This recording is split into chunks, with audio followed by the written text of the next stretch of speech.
Assalamualaikum warahmatullahi wabarakatuh. Selamat malam rekan-rekan semua. Kesempatan luar biasa ya. Ini kali keberapa ya saya ngisi webinar? Kali ketiga atau keempat ya? Agak-agak lupa ya.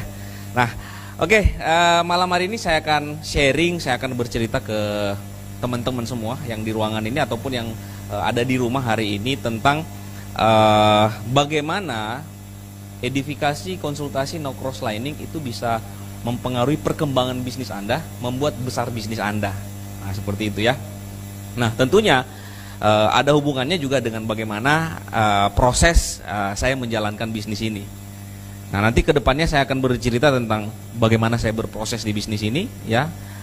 Kemudian bagaimana tadi dari proses itu impact dari membangun tim itu sangat luar biasa, mempengaruhi perkembangan bisnis saya. Nah, oke. Nah, sebelumnya saya akan bercerita sedikit. Tiansi ini bukan cita-cita saya ya, gitu ya. Jadi membangun bisnis MLM itu bukan cita-cita yang ideal gitu ya buat saya dulu. Karena saya latar belakang saya dulu sebelum join jalankan bisnis ini sebagai seorang mahasiswa gitu kan. Nah, saya asalnya dari Sulawesi, tepatnya di Kota Poso. Nah, ini foto keluarga saya ya. Nah, saya anak kedua dari 6 bersaudara ya. Memang sejak kecil saya mungkin suka melihat orang-orang yang berhasil, orang-orang yang sukses, apa sih yang mereka lakukan gitu kan. Dari SD saya SMP di Kota Poso, kemudian masuk SMA saya pindah hijrah ke Kota Palu. Kota Palu itu ibu kota provinsi di Sulawesi Tengah gitu kan. Nah, karena saya pikir kalau orang mau maju dulu gambaran kita ya harus merantau ya, cari tempat di mana yang lebih rame, di mana yang lebih banyak ini ya, bisa punya visi yang lebih besar, punya pengetahuan yang lebih besar, punya lingkungan yang lebih besar gitu kan. Nah, seperti ini saya sekolah SMA di Kota Palu. Nah, gitu ya. Dapatnya bukan pengetahuan, dapatnya bukan visi, Pak. Tapi pergaulan ya, pergaulan yang kurang baik gitu kan. Nah, seperti itu. Nah, tidak ada sesuatu yang luar biasa ya dalam studi saya, dalam pendidikan saya gitu ya. Tidak juga terlalu buruk, tapi tidak juga terlalu bagus. Ya di tengah-tengah lah, middle gitu ya. Pernah juara terakhir, pernah juga menengah gitu ya. 10 besar pernah, tapi 5 besar ke belakang juga pernah gitu kan. Nah gitu. Nah, saya tamat SMA tahun 1998 gitu ya, di SMA Palu. Kemudian saya tamat dari situ, saya kuliah di Jogja. Nah, kenapa pilihan saya kuliah di Jogja? Karena di Jogja ini menurut senior saya itu tempat kuliah yang paling murah gitu kan. Tempat kuliah yang paling murah. Tapi lulusannya juga bonafit gitu kan, lulusannya bonafit. Nah, makanya saya ambil pilihan kuliah ke Jogja. Gitu, kuliah di Jogja. Dengan harapan dapat ijazah, kemudian lulus dengan nilai yang bagus, pulang ke kampung, dapat pekerjaan yang baik. Nah, itu yang idealnya barangkali ya. Saya juga sama seperti teman-teman yang lain dari Sulawesi, kuliah di Jawa, kuliah dengan baik, pengen dapat nilai yang bagus, kemudian pulang ke kampung. Nah, biasanya kan kalau lulusan-lulusan dari Jawa itu pulang ke mana? Pulang ke kampung itu sangat mudah diterima gitu kan, entah PNS atau masuk di perusahaan atau ya gitu ya, jadi karyawan, sangat gampang. Gitu, karena dilihat ijazahnya, lulusannya dari mana gitu kan. Nah, saya juga melakukan hal yang sama. Akhirnya saya kuliah di Jogja gitu kan. Nah, tujuan saya adalah selesai dengan nilai yang baik, kemudian bisa pulang kan, pulang dengan bisa dengan cari pekerjaan yang layak gitu kan. Nah, sampai di situ, nah saya nggak tahu, tiba-tiba saya ketemu sama bisnis MLM. Nah, ini kan sebenarnya kontradiktif ya, kontradiktif. Kebetulan bapak saya ini pedagang, wirausaha gitu, punya beberapa toko gitu kan. Nah, dari dulu saya memang disuruh jualan, jagain toko. Jadi kalau pulang sekolah saya sudah disuruh ke toko gitu kan, jagain toko, layanin pembeli. Nah, itu pekerjaan yang paling bete, pekerjaan yang paling membosankan gitu ya, duduk nunggu pembeli gitu kan. Nah, saya nggak mau gitu, saya bilang, Pak, Bu, Bapak Ibu, cukup Bapak dan Ibu yang jadi pedagang. Saya stop di generasi ini, saya nggak mau jadi pedagang gitu kan. Walaupun mungkin ya kalau orang tua saya mungkin sudah tua ya, kalau usahanya paling kan diturunin ke anaknya gitu kan. Ya minimal saya dapat satu toko lah gitu ya, lumayan ya gitu kan. Tapi ini oh ya, oke, kurang keras ya. Oke, cek. Oke, saya lanjutkan. Nah, jadi saya tidak tertarik untuk jadi penerus orang tua gitu kan, jadi pedagang gitu kan. Saya pikir pengen jadi PNS gitu kan, pengen jadi karyawan. Kok kayaknya saya lihat teman-teman saya itu hidupnya teratur gitu kan. Kalau anak-anak pedagang biasanya, mohon maaf gitu kan, biasanya kurang perhatian.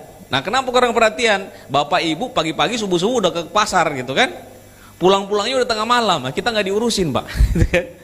Ke sekolah sendiri, mandi sendiri, pokoknya semua ngurus sendiri. Pulang ke sekolah, pulang ke rumah itu nggak ada makanan Pak. Jadi kita udah disiapin gitu kan, kalau nggak dikasih jajanan gitu kan, atau ke warung sebelah gitu kan. Nah gitu. Nah, saya lihat teman-teman saya yang anaknya PNS apa gitu kan, anaknya dokter gitu, kok hidupnya teratur gitu. Nah, saya bilang enggak, saya nggak mau jual-jualan gitu kan. Saya nggak mau, saya pengen hidup teratur gitu. Makanya pengen kuliah di Jogja, supaya balik nanti bisa dapat pekerjaan yang saya pikir cocok buat saya, yang saya inginkan, cita-cita saya lah istilahnya gitu. Nah, ketemu sama Tiansi. Nah, bla bisnis bulat-bulat gitu kan, bulat-bulat, dapat mobil bulat-bulat, dapat rumah bulat-bulat, dapat kapal pesawat gitu kan. Nah, ini kan nggak masuk akal gitu kan, nggak masuk akal. Nah, kenapa? Ya mungkin sama teman-teman, kalau ditawarkan sebuah peluang bisnis, nih ada bisnis bagus, modalnya berapa? Modalnya 2 juta gitu kan, bisa dapat apa? Bisa dapat mobil, kapal pesiar, pesawat, villa. Masuk akal nggak kira-kira?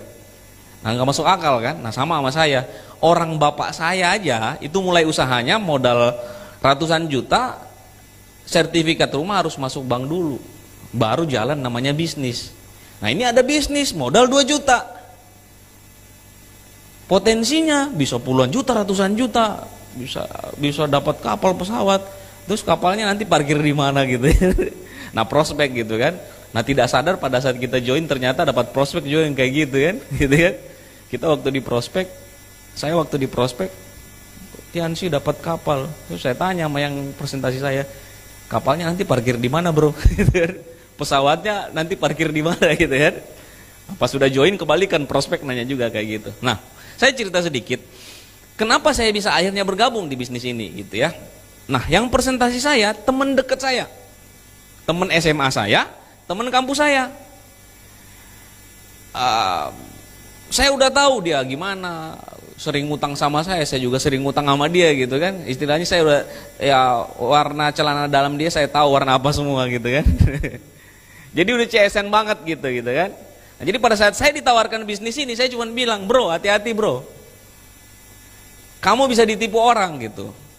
Kamu kan nggak mungkin mau nipu saya karena kita teman deket.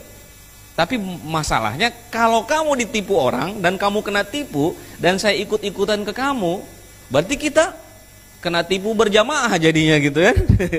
Jadi kita sama-sama ditipu. Nah, makanya ini kesempatan saya nyadarin kamu, jangan bro.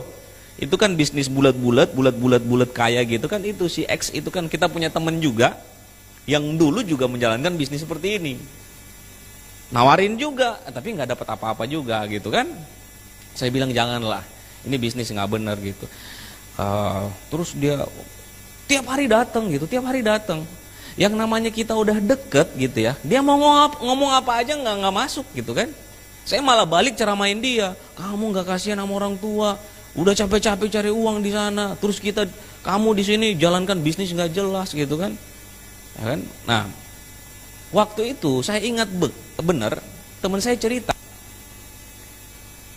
kalau kayak gitu, kamu saya ketemuin aja sama orang yang sudah berhasil di bisnis ini. Gitu. Memangnya udah ada yang berhasil di bisnis ini? Ada katanya gitu, perempuan. Saya diajak ketemu gitu kan, saya tunjukin slip gaji, slip bonus ya, ini penghasilan saya dalam waktu ibu itu langsung keluarin slip bonusnya gitu kan. Dia bilang jalankan Tiansi itu kurang lebih sekitar 9 bulan. Waktu itu penghasilan dia sudah di atas 10 juta gitu. Nah, karena teman saya ini sudah menceritakan ibu ini, oh kamu hati-hati, nanti ini ibu ini luar biasa banget, masih muda, semangat sekali gitu. Wah, orangnya galak gitu kan. Pokoknya ini hebat, ibu ini hebat gitu kan.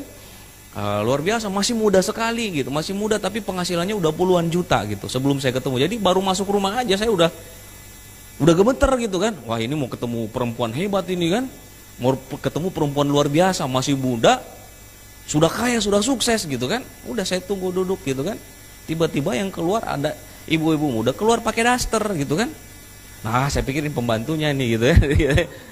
Nah, yang mungkin diceritain teman saya bukan ini gitu kan. Karena yang diceritain tuh hebat, kaya, sukses, masih muda. Gitu kan. Yang keluar pakai daster. Nah, tiba-tiba pas teman saya cek. Cek,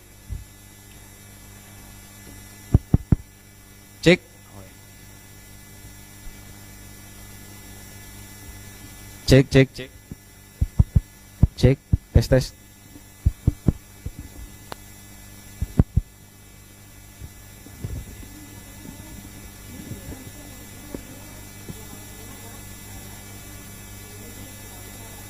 Nggak apa-apa. Jadi gimana? Jadi bagusnya? Oh gitu. Tapi di sana kedengaran. Oke. Ya. Ya. Oke, kita ada kesalahan teknis sedikit ya. Oke ya. Yang di rumah masih tetap semangat ya. Oke ya, saya lanjut ya. Nah, akhirnya pada saat teman saya ini ketemu sama itu, dia datang, ibu itu keluar, teman saya langsung jabat tangan, salamin, Bu, apa kabar Bu gitu kan. Nah, dipersilahkan duduk. Terus teman saya bilang, ini ibu yang saya cerita. Walaupun pakai dat, tapi luar biasa, ibu itu langsung keluarin slip penghasilan dia. Nih saya Mas jalankan bisnis ini baru 9 bulan penghasilan saya sekian gitu. Angkanya sudah di atas 10 juta. Gitu. Jadi dia ngomong, Masnya negatif sama Tiansi ya gitu. Saya bilang dia tahu dari mana saya negatif gitu kan. Nah, biasanya Anda pasti kan seperti itu ya, sebelum ngajak prospek pasti udah diceritain gitu kan, ini prospeknya ngeyelan gitu kan. Nanti itu utangnya masih banyak tuh di burjo gitu. Nah, ini ibu ini tahu, Mas negatif sama Tiansi ya. Mas kirimannya berapa sih gitu kan? Kiriman 400.000, mau sombong gitu kan. SPP pasti belum dibayar. Udah mau diusir sama ibu kos kan. Wah, kok dia tahu semua gitu. Ternyata teman saya ini udah laporan sebelumnya ya. Nah, akhirnya ketemu ibu ini, saya nggak tahu kenapa. Saya ketemu ibu ini dan ketemu suaminya, ngobrol sekitar 1 jam. Saya langsung mengambil keputusan. Saya mau cerita sedikit. Teman saya ini presentasi ke saya itu 2 bulan. Jelasin bisnis ini 2 bulan. Dia udah jelasin semuanya. Mulai dari cara gabung, apa yang kita bisa dapatkan, dia ceritain orang yang sudah sukses gitu. Kebayang nggak 2 bulan, tapi saya nggak gabung. Tapi ketemu ibu ini sama suaminya, sekali aja 1 jam saya ngobrol, pulangnya saya langsung gabung. Padahal belum tahu uangnya dari mana gitu. Saya langsung kebayang. Nah, ini kekuatan yang namanya edifikasi. Nah, saya suka bilang bagi teman-teman yang baru jalankan bisnis ini, tidak perlu Anda pikir, wah saya harus hebat closing orang, saya harus hebat membuat orang istilahnya itu terinspirasi gitu. Nggak perlu. Anda cukup melakukan hal-hal dasar. Nah, bisnis ini bisnis edifikasi. Apa-apa kita selalu harus edifikasi, gitu. Apa-apa kita selalu edifikasi. Oke. Nah, saya tahu betul pada saat saya join, karena saya diedifikasi, saya teredifikasi, saya korban dari edifikasi. Akhirnya saya gabung. Nah, makanya pada saat saya join, saya tinggal duplikasi. Waktu saya gabung, Bapak Ibu sekalian, waktu saya gabung di Tiansi di bisnis ini, saya nggak tahu sama sekali tentang bagaimana cara jalankan bisnis ini, bagaimana produknya, ya kan? Terus bonus-bonusnya juga cuman saya tahu kalau sponsorin orang dapatnya sekian gitu. Penghasilan bintang 8 kisaran sekian gitu. Nggak tahu detailnya, persentasinya nggak detail gitu. Tapi hasrat saya untuk berhasil ada gitu. Sudah punya hasrat dan ngotot pengen sukses. Nah terus pertanyaannya, bagaimana saya jalankan bisnis ini? Bagaimana saya memulai sedangkan saya belum tahu apa-apa? Saya tinggal mengikuti apa yang dilakukan oleh sponsor saya. Itu. Sponsor saya melakukan bisnis ini, pendekatan ke saya itu bagaimana caranya, saya tinggal ngikutin. Oh dia datang ke rumah saya sampai 15 kali. Oh berarti nanti saya ketemu prospek harus 15 kali ketemunya. Nah ini efek dari duplikasi Pak, gitu kan. Ada positifnya juga, saya 2 bulan baru join. Ada positifnya juga, 2 bulan saya di follow up. Akhirnya saya follow up orang juga paling nggak 2 bulan. Karena pada saat saya awal join gitu kan, join terus nawarin orang, nggak ada yang join gitu. Saya konsultasi ke upline, Pak ini kok nggak ada yang join sih Pak? Saya pikir kita kan nawarin uang, kesejahteraan, nawarin kesehatan, harusnya kan semua orang mau. Tapi faktanya kok nggak ada yang mau gitu kan? Apa yang salah gitu? Padahal ini bisnis yang kita tawarin apa? Sehat dan kaya gitu. Siapa yang nggak mau? Semuanya orang mau kan? Tapi kok kenapa di lapangan nggak ada yang mau gitu kan? Ya kan gitu. Nah, terus upline saya bilang, kamu udah presentasi berapa kali? Saya udah presentasi sekitar 7-8 kali. Udah berapa kali kamu follow up masing-masing orang itu? Belum pernah, saya baru 1 kali presentasi. Terus dia balik nanya, kamu berapa kali saya follow up? 2 bulan, ada kali 13-20 kali. Lah kamu aja di follow up 20 kali, kamu baru presentasi orang sekali pengennya langsung join gitu kan. Oh iya ya, jadi kamu butuh 10 kali follow up, 20 kali follow up.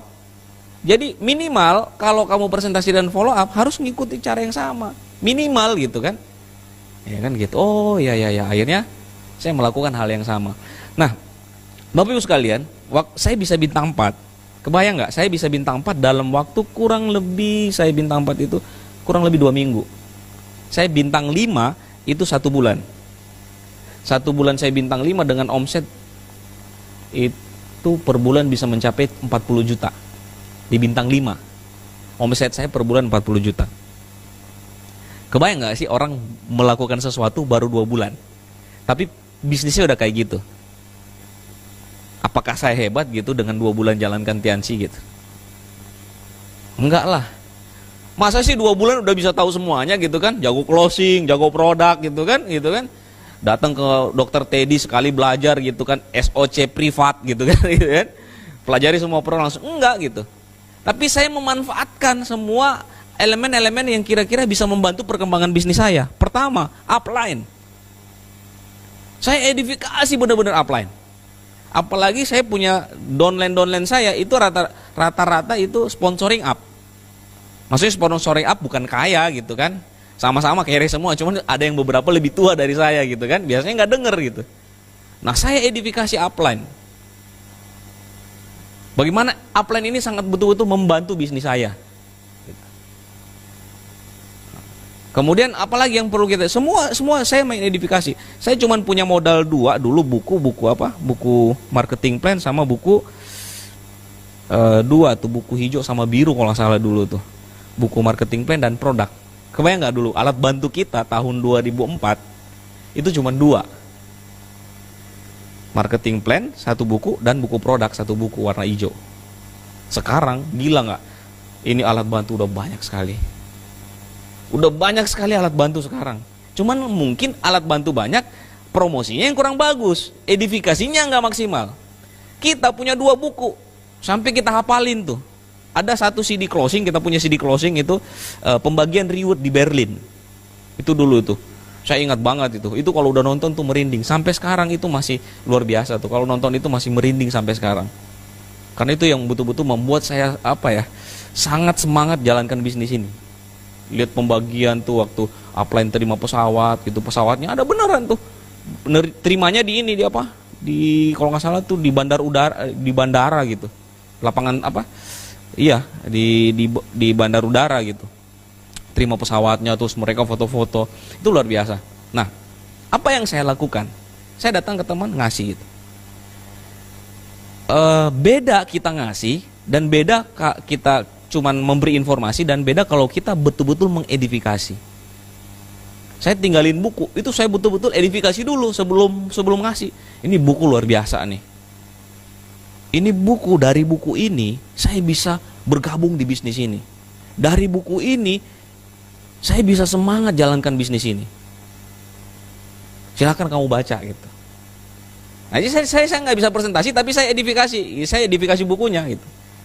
Nah, kalau kamu pengen tahu produk, nggak perlu deh, saya aja belum tahu semuanya. Kalau kamu bisa kuasain semua buku semua materi yang ada di buku produk ini, kamu bisa jauh lebih hebat daripada saya. Jadi orang baca produknya gitu. Besok saya datang lagi follow up. Gimana bro? Udah dibaca belum bukunya? Udah. Udah dibaca belum marketing plan-nya? Udah. Udah dibaca enggak produknya? Udah. Terus dia balik nanya kan? Nah ini kalau bintang 6 sponsori bintang 3 dapat berapa bro? Waduh, itu yang belum sempat saya pelajari.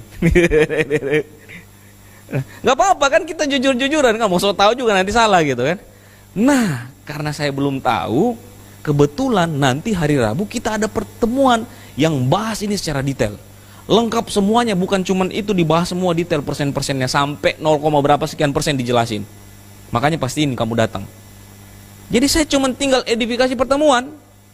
Oke, orang datang ke pertemuan, akhirnya mereka bisa kuasain yang namanya marketing plan. Nah, Bapak Ibu sekalian, kalau kita jalankan bisnis ini ya, memanfaatkan tadi ya, bagaimana pertemuan, alat bantu lah ya, alat bantu seperti apa? Pertemuan, buku, CD, kemudian web, apalagi materi-materi kita di web banyak sekali, gitu. Saya nggak tahu, saya juga udah kebanyakan kemarin ngomong sama Pak Haikal, ini materi udah lengkap banget, apalagi Anda masuk di area platinum ya, itu lebih lengkap lagi gitu. Saya nggak kebayang gitu, waktu dulu saya jalankan bisnis ini, pengen tahu Tiansi itu luar biasa susahnya, belajarnya luar biasa gitu, nyari informasinya kita tinggal pinter-pinternya gitu. Karena memang kita mau sukses dulu mungkin ya, memang betul-betul why-nya udah dapat, akhirnya kita informasi itu dari mana aja kita ambil gitu.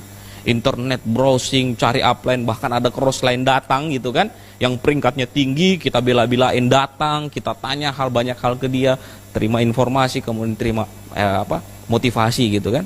Kalau sekarang Pak, sangat gampang sekali, sangat gampang sekali.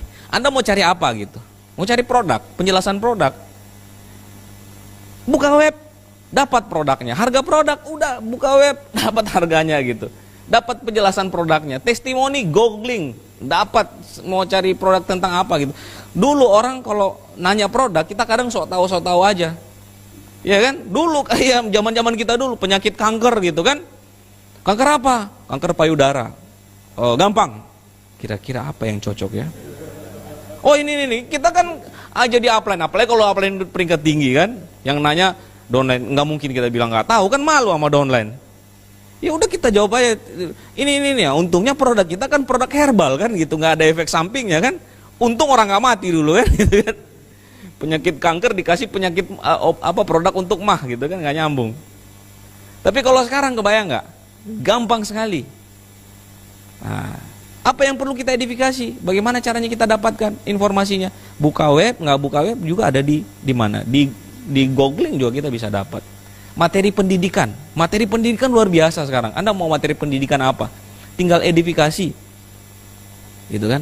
Cuman sekarang bagaimana kita betul-betul merasa ini penting, tertib terhadap ini gitu. Nah, saya juga mungkin ini lagi proses ya, menyesuaikan gitu ya, menyesuaikan. Fasilitas banyak sekali ya, Bapak Ibu sekalian, fasilitas banyak sekali di web kita, tapi bagaimana kita tinggal manfaatin ini, gitu. Kita nggak kebayang sekarang media sosial, begitu gampang orang bisa mengakses segalanya, informasi, video gitu kan. Kalau dulu kita mau prospek orang, dulu kita mau yakinin orang, dulu kita mau buat pinter downline kita, caranya cuman pertemuan di daerah itu dan netting. Kalau sekarang video banyak sekali, apalagi sekarang paket data itu sudah mulai murah diakses kan gitu. Misalnya Anda mau downline, Anda pinter tentang edifikasi, konsultasi, no cross lining, di webinar ada tuh, tinggal lihat cari linknya yang mana yang bahas khusus tentang edifikasi, konsultasi, no cross lining. Ya kalau nggak salah saya di webinar dulu ya, pernah tuh ada itu. Tinggal itu yang kasih ke downline Anda, edifikasi itu. Tapi kalau Anda cuman oke, kita harus pinter Bapak Ibu sekalian. Banyakan kita, kalau dulu kita ngerti banget yang namanya edifikasi, konsultasi, no cross lining. Terutama edifikasi dan konsultasi itu betul-betul mengakar di alam bawah sadar kita. Edifikasi itu luar biasa. Saya nggak kebayang, saya punya teman SMA yang saya bilang tadi, kita kadang makan sepiring, itu sepiring berdua gitu kan. Untungnya dia laki-laki, sama-sama laki-laki ya, makanya saya punya istri beda akhirnya gitu.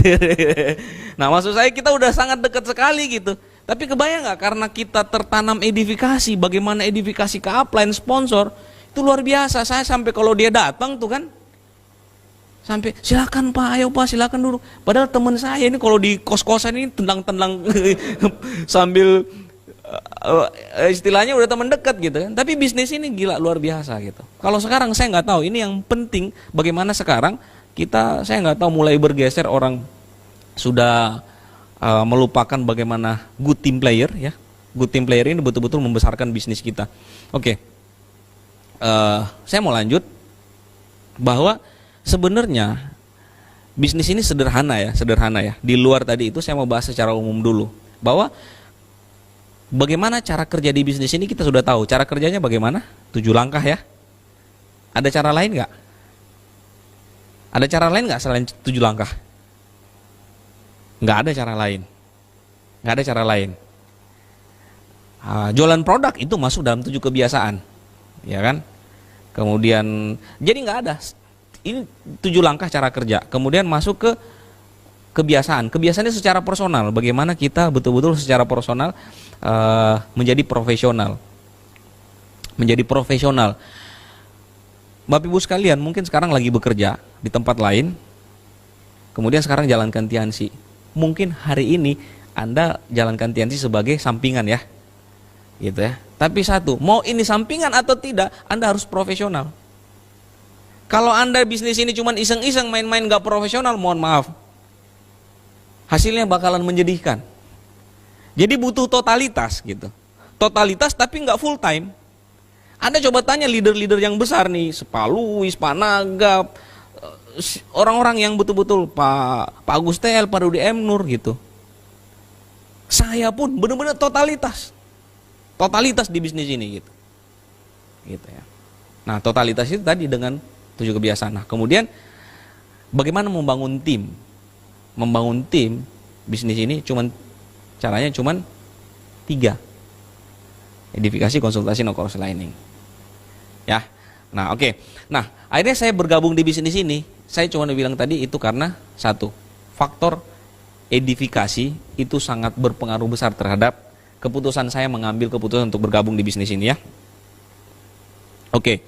Nah, akhirnya saya bergabung di bisnis ini. Banyak proses yang saya lewatin ya, teman-teman semua. Tapi yang paling, kalau saya mau bilang yang paling berat adalah proses transisi antara saya dari kondisi punya bisnis gede naik ke satu tahap, yaitu yang namanya leadership, integritas. Nah, ini yang penting sekali. Ini yang penting sekali. Edifikasi, konsultasi, no cross lining ya. Nah, ini yang akhirnya membuat pada saat saya naik ke bintang 6 sangat cepat, kemudian naik ke bintang 7, di situ saya mulai ngerasa sulit bangun bisnis ini. Kenapa saya ngerasa sulit? Pada saat saya naik ke bintang 5, itu bisnis saya bisa handle sendiri. Maksud saya secara kemampuan pribadi, saya bisa handle berapa puluh orang gitu. Naik bintang 5, naik bintang 6, itu udah mulai terseok-seok tuh. Wah, ini grup udah mulai banyak nih, ada yang gak teachable lah, ada yang pakai cara masing-masing lah gitu. Orang udah mulai banyak gitu. Leader udah mulai banyak. Naik ke bintang 7 udah gak terhandle. Nah, kenapa? Karena kita nggak pakai sistem. Jadi orang pakai cara masing-masing. Pakai cara masing-masing, sudah nggak ada respect satu sama lain, upline-nya semua udah jalankan bisnis dengan cara masing-masing. Nah, Bapak Ibu sekalian, di situ yang tingkat yang saya pikir orang pasti akan melewatin. Banyak orang berpikir bahwa bisnis ini yang paling sulit apa? Yang paling sulit di bisnis ini apa? Kira-kira menurut Anda? ditolak ya. Nah, jadi banyak orang bilang problem yang harus diselesaikan di bisnisnya adalah membuat orang join, bener nggak? Jadi kira-kira nih kalau Anda sudah gampang membuat orang join di bisnis ini, kira-kira sudah gampang nggak Anda jalankan Tianxi? Nah, saya mau bilang bahwa membuat orang join di bisnis ini itu pekerjaan paling gampang. Kalau membuat orang join aja udah susah, bagaimana yang lainnya gitu kan gitu ya. Tapi saya cuma bilang membuat orang join itu pekerjaan yang paling gampang sekali di Tianxi. Gitu. Tapi tadi pada saat Anda punya bisnis besar, pada saat Anda punya bisnis bagus, mulai naik ke tahap leadership, nah di situ yang paling sulit. Nah, kenapa paling sulit? Disitulah kita mau nunjukin siapa kita. Maksudnya kita layak kan untuk jadi leader. Integritas apa yang Anda katakan itu yang harus Anda lakukan. Gitu. Nah, banyak hal, misalnya Anda sudah jadi leader.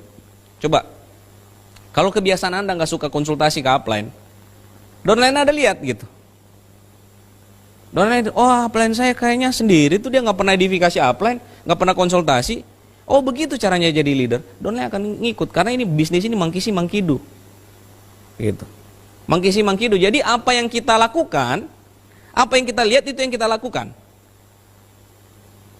Siapa yang kita lihat? Upline kan? Nah, apa yang dilihat oleh downline kita? Dari kita itu yang mereka contoh gitu. Nah, makanya saya lihat kadang leader besar di bisnis ini ditentukan bukan cuma kerja kerasnya, tapi bagaimana integritas dia gitu. Bagaimana integritas? Saya suka sering bilang begini, Anda mau apa sama downline Anda gitu. Apa yang Anda inginkan dari seorang downline? Kira-kira, Bu, apa yang paling Anda inginkan dari seorang downline? Fokus ya. Nah, kita dulu yang harus fokus. Ya kan? Nah, apalagi kerja keras kan? Kita dulu yang harus kerja keras. Gitu ya. Nah, bicara tentang membuat tim player ya, tim player.